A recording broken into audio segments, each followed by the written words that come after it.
Bonjour à toutes, bonjour à tous. C'est toujours pour moi un plaisir de vous retrouver pour ce nouveau journal sur 8 Mont-Blanc.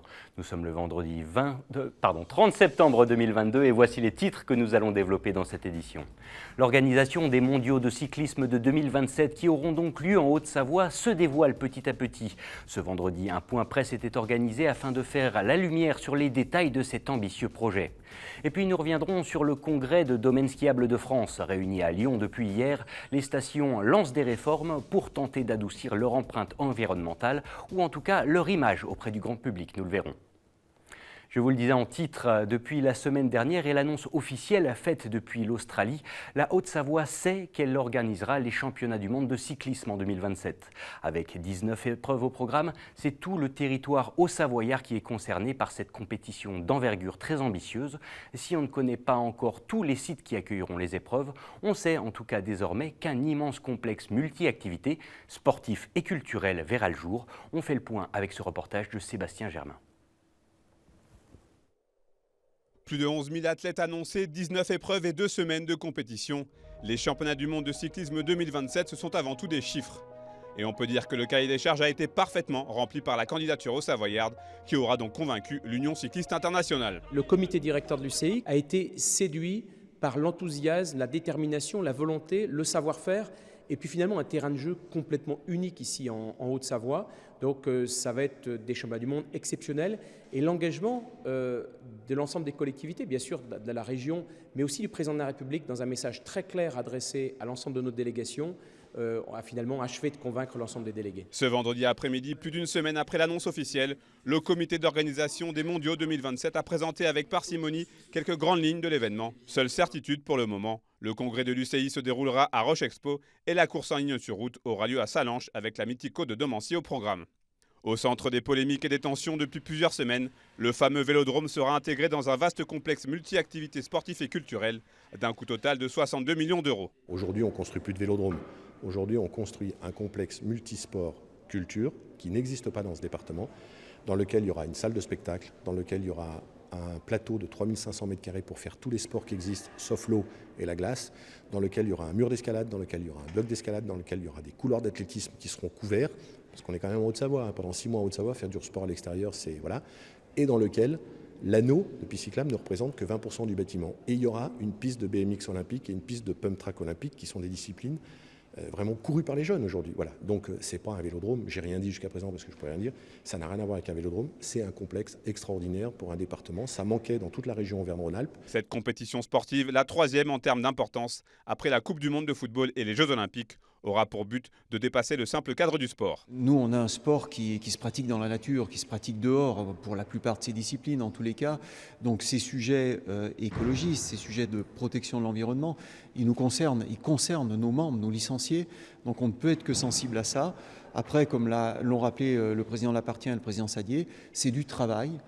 C'est des choses qui doivent se réfléchir avec des spécialistes pour trouver les bonnes méthodes finalement pour que cet événement soit complètement exemplaire sur ce point de vue-là. Et enfin, pour être en totale conformité avec leurs ambitions, les décideurs ont annoncé leur volonté de faire de la Haute-Savoie le département le plus cyclable de France d'ici à 2027.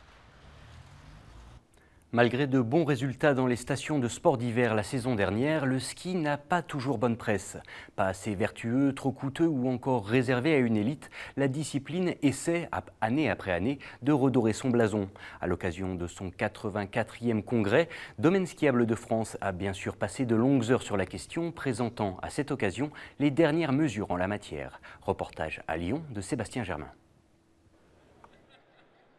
Redorer quelque peu l'image du ski, ce fut en substance le message prôné et défendu pendant ce 84e congrès de Domaines skiables de France à Lyon. Un récent sondage d'Ipsos montre pourtant que plus de 8 Français sur 10 déclarent avoir une bonne image du ski en général.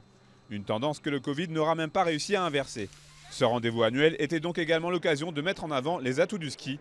Domaines skiables de France a donc présenté les grandes lignes de son fonds de dotation Génération Montagne.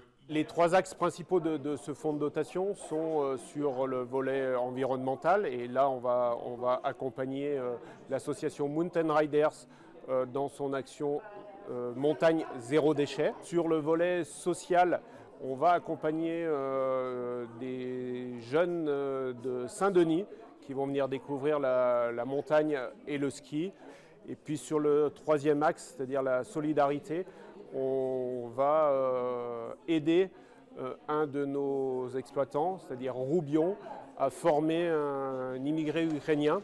Ce fonds dédié mêle social, solidarité et donc environnement. Une problématique qui prend tout son sens en cette période de changement climatique. Une table ronde sur cette thématique était même au programme des discussions. Nous sommes quand même les premiers à préserver nos montagnes, notre terrain de jeu, hein, et puis pareil, à lutter contre le réchauffement climatique, puisque la neige, notamment l'hiver, est quand même très importante pour nous, pour nos clients, pour les emplois sur nos territoires. On se doit d'accélérer le mouvement. On parle des 16 éco-engagements de domaines skiables de France. Ils ont été lancés il y a 2 ans. C'est encore plus vrai maintenant qu'on doit aller dans cette direction-là. En attendant de savoir si le tourisme de montagne sera vertueux et peut-être vert un jour, les mentalités et les habitudes doivent certainement évoluer. Le ski est l'activité qui rend la montagne économiquement viable. Et je pense que le monde de la montagne est prêt. Le problème, c'est les clients qui sont, quand on fait des sondages, ils critiquent en disant les sports d'hiver ne sont pas écologiques, tout ça. Mais ce sont les premiers à prendre leur voiture pour aller au loisir. Et ça, c'est un changement de mentalité qui, à mon avis, va prendre beaucoup plus de temps. L'hiver 2022-2023 est donc particulièrement attendu par les professionnels. Après une saison précédente réussie, cette période marquera peut-être un tournant pour la montagne française. Elle est l'une des plus anciennes pépinières d'entreprises du bassin annécien. Galiléo fête cette année ses 20 ans. Avec l'accompagnement de plus de 189 entreprises à son actif, la pépinière, installée dans le parc Altaïs, n'a cessé de grandir au fil des années. Depuis sa création, sa ligne de conduite est d'ailleurs toujours la même, l'accompagnement de néo-entreprises innovantes et technologiques. À l'occasion de cet anniversaire, Lucas Ruche a pu rencontrer Frédéric Lardet, présidente du Grand Annecy. On l'écoute. J'ai envie de dire que 20 ans, c'est un bon démarrage dans la vie. Et donc, nos pépinières aujourd'hui, et sous l'esprit de Galiléo, nous allons les perpétuer. C'est d'ailleurs pour cette raison qu'en même temps que nous fêtons les 20 ans de Galiléo, nous allons aussi annoncer des travaux et une rénovation de l'ensemble de nos pépinières. L'innovation, ça a toujours été dans le cœur et dans l'ADN de la Haute-Savoie, en général, et plus particulièrement du Grand Annecy. Nous sommes un territoire d'industrie, nous avons une chance vraiment une grande chance d'avoir à la fois du tourisme, mais pas que. On sait que les stations de montagne aujourd'hui sont en train de revoir leur business model, tout simplement parce qu'effectivement, elles n'ont pas d'industrie. Nous, on a cette chance d'avoir un tissu industriel sur le Grand Annecy qui existe et qu'on a accompagné dès leur premier jour. Et aujourd'hui, des petites entreprises qu'on accueille en pépinière, on a beaucoup de chance de voir que certaines d'entre elles, une majorité d'entre elles, après prennent leur envol, sortent de nos pépinières parce qu'elles deviennent des ETI, elles deviennent des grandes entreprises. On a 189, par exemple, entreprises qui ont commencé à Galiléo. Et la plupart d'entre elles existent encore aujourd'hui, même si elles ne sont plus à Galiléo, et heureusement pour elles, parce que ça veut dire qu'effectivement, elles ont pu sortir de nos pépinières pour vraiment se développer. En bref, la préfecture de Haute-Savoie fait le point sur l'état des nappes phréatiques. En effet, si le territoire a connu quelques améliorations ponctuelles ces derniers jours, du fait des précipitations et de la baisse des températures, les nappes souterraines restent au plus bas et les ressources destinées à l'alimentation en eau potable se situent à un état critique. Dans un communiqué de presse, la préfecture recommande donc de rester vigilant. Les secteurs du Chéran, des Dranses et du sud-ouest lémanique restent classés en niveau de crise au moins jusqu'au 15 octobre prochain. Le bassin versant de l'Arve, Médian et Aval, tout comme celui des Us et du Fier, sont eux classés en alerte renforcée. Les interdictions d'arroser ou de nettoyer voitures et façades sont donc toujours d'actualité. Et puis en sport, le FC Annecy a officialisé ce jeudi l'arrivée en prêt de Johan Demoncy en provenance du Paris Football Club.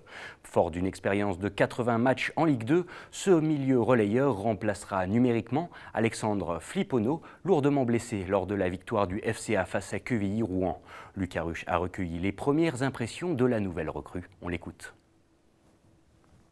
J'étais en manque de temps de jeu et le club d'Annecy a fait appel à moi avec une blessure, car ils ont une blessure. Donc du coup ça a été un peu compliqué, mais au final ça s'est finalisé, je suis content. Pour moi c'était la meilleure possibilité parce que j'ai bien vu l'envie du club de me vouloir.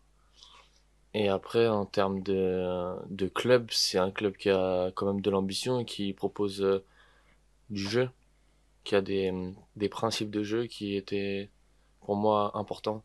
Moi, ce que j'aime bien, c'est d'avoir des joueurs qui ont une vraie volonté de venir chez nous. Donc, à travers ce qu'il a exprimé et quelque part, quelques actions qu'il a menées, il a montré qu'il était vraiment déterminé à rejoindre le FC Annecy. Et ça, c'est primordial pour nous. Donc, ça a démontré sa motivation. Et j'espère que toute la détermination qu'il a mis et que nous avons mis pour qu'il vienne nous rejoindre, elle va se concrétiser par une belle performance le plus tôt possible.